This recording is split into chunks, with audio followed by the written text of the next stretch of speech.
အားလုံးပဲမင်္ဂလာပါကျွန်တော်နဲ့ဖိုင်ဝဲလာစော့ခြင်းနဲ့ညာကြီးကိုများလာစော့လို့ရပါတယ်ပေါ့နော်ကဲနော်ကျွန်တော်တိုက်တဲ့ကောင်ဖိုင်ဝဲလာစော့လို့ရတယ်နော်နိုင်ကတော့ကျွန်တော် BAC ပါ ID ကျွန်တော်ပြောပြလိုက်မယ်တော့ဖုန်းထဲမှာဝါနေရကြ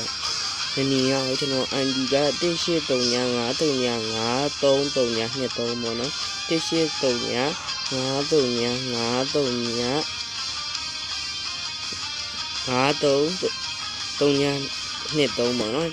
ကဲနောက်ဆုံးတစ်ခေါက်ထပ်ပြောပြလိုက်မယ်ဒီက1835353ပါကဲကျွန်တော်နဲ့ဖိုင်ဝဲလာဆောက်လို့ရပါတယ်ကျွန်တော်အပြော်ပဲဆိုတော့ကျွန်တော်ပဒံပုတူပါအတော့ကိုပဒံကဖန်ပါ